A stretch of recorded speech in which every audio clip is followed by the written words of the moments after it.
Hello and welcome to this video on how to plot radiation patterns to enhance conceptual understanding using MS Excel.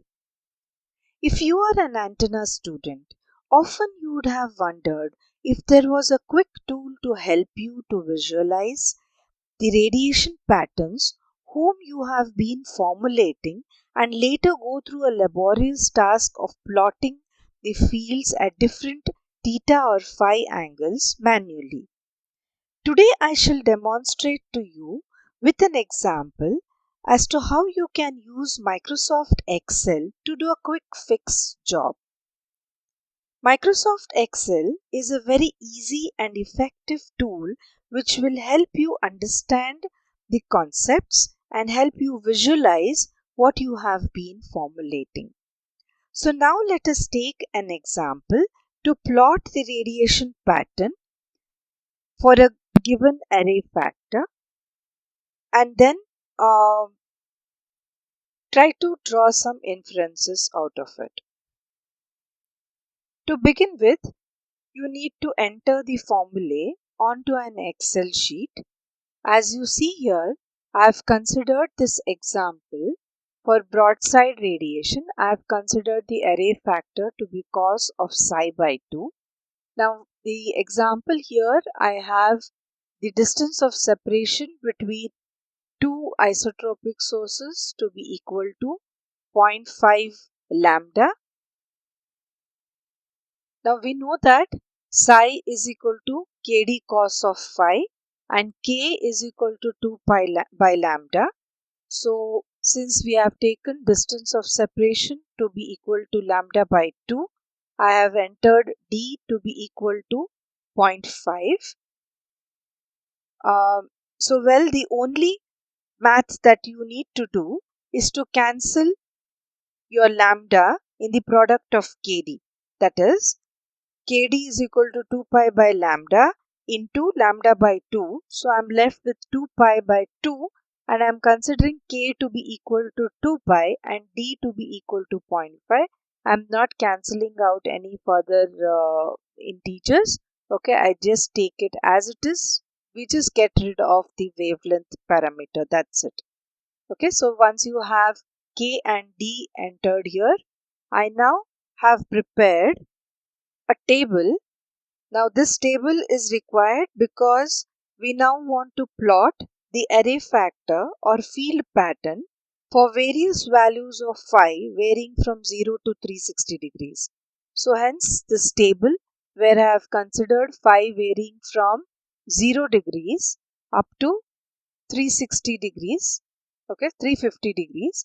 Now it's your choice. You can take the angular separation to be at difference of 5 degrees or 1 degree, whatever suits you, you can take it. I have taken 10 degrees. Now for each of these 5 values, I have calculated the array factor value. So cos of psi by 2, I have calculated it. So my table is as you see here. Now please note that Excel calculates the cos value in terms of radians. So that is why this degree that you see phi to be equal to degrees, that 0 to 350 degrees, is just an indicative angle here.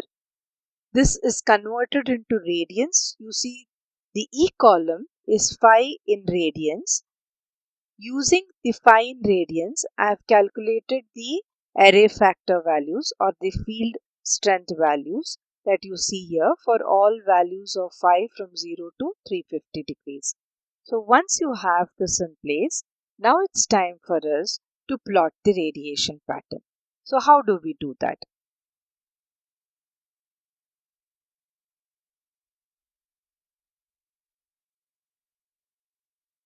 Okay, so now to plot the radiation pattern, let me go to insert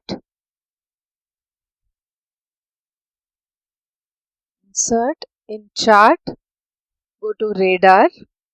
I'll choose the first one. Okay. Now once I have this, I'll say select data and under the legend entries, I'll say add. So here I will be adding the array factor or the field strengths. So first I'll choose the name of the series.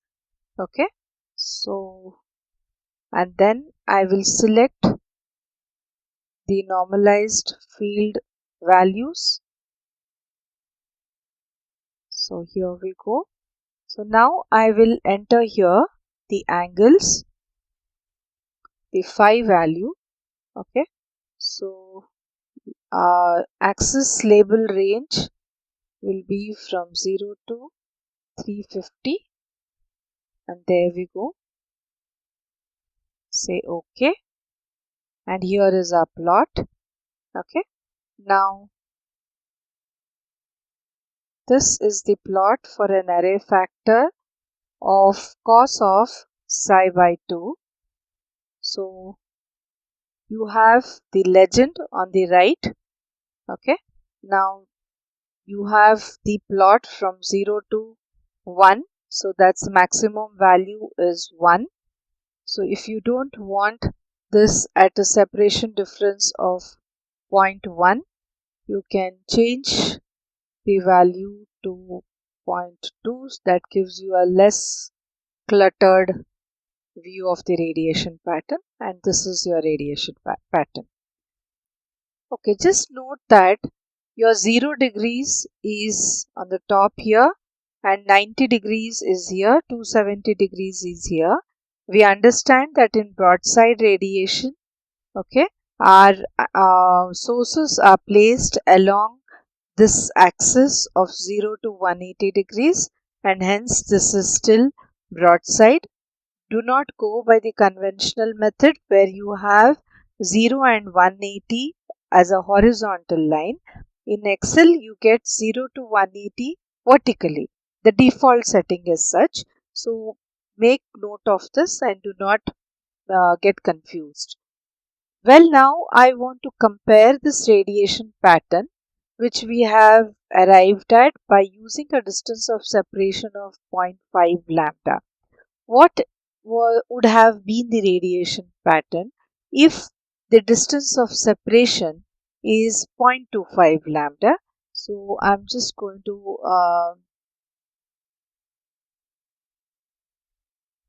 introduce another column with d equal to 0.25 lambda, and I will just use I'll calculate the values for this.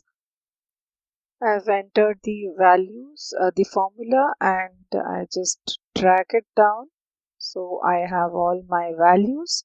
So now I'm going to plot the array factor for d equal to 0.5 lambda on the same plot, on the same radiation pattern, so that I can get a better view to compare both the patterns.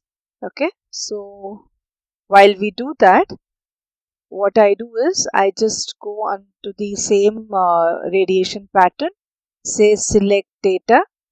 Now I'll say add. Okay. So now I'll directly go to the series. So I select the series that I want to plot, say enter, say OK. Okay. I now go to edit here, and I now want to enter the phi value from 0 to 350. Say OK, and I think we are good to go. If you would like to put the series name, you have to just go here, select, say OK. This is done. So now you have d equal to 0.25 plot along with d equal to 0.5 plot on the same radiation pattern, and you can compare as to what happens when you have changed the distance of separation from 0.5 lambda to 0.25 lambda. You have brought them closer, but you see that now the null points have disappeared. Okay, and you get a good view of comparing both of them. Fine. This is one part of how you plot. So now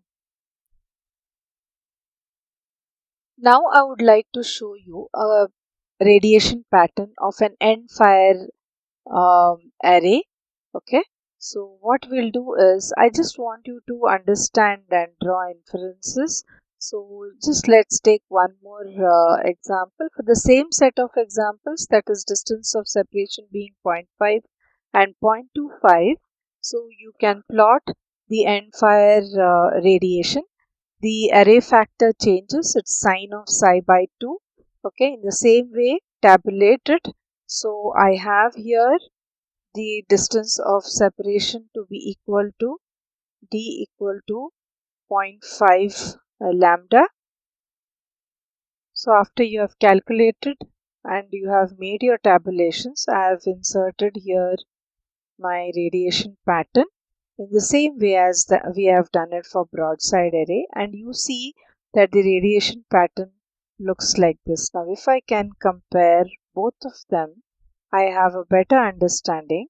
See, for broadside, my maximas are along 90 degrees and 270 degrees, whereas for end fire array, my maximas are along 0 degrees and 180 degrees, as we have calculated using our formulations. The nulls in broadside array are around 0 and 180 degrees, whereas the nulls in end fire array is along 90 degrees and 270 degrees. Now this particular plot is for a distance of separation being equal to 0.5 lambda. Now just as we have compared the earlier case for a distance of separation of 0.25 lambda, let's do the same for end fire arrays as well. So now I have included the distance of separation of 0.25 lambda in the end fire array radiation table, and I've calculated the field values. So now I would go the same way as before. Go to select data, okay, and here you say add, and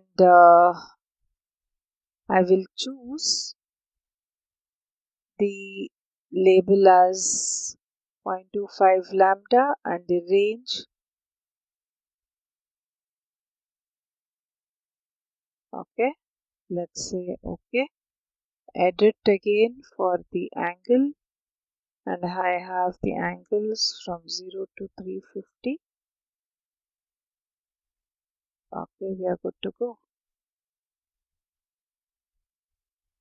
Okay, so what has happened now, with if I reduce the distance of separation, you see that here I have the field strengths have come down. Okay, so I have the same figure of 8 but at lower levels of normalized electric field. Okay, so this way you can draw a comparison between different patterns and try and understand the whole process of formulation and how your parameters affect the radiation pattern by in a very simple way. Well, hope this video has helped you. Do leave your comments to help us improve the content. Have a great enjoyable learning. Thank you very much.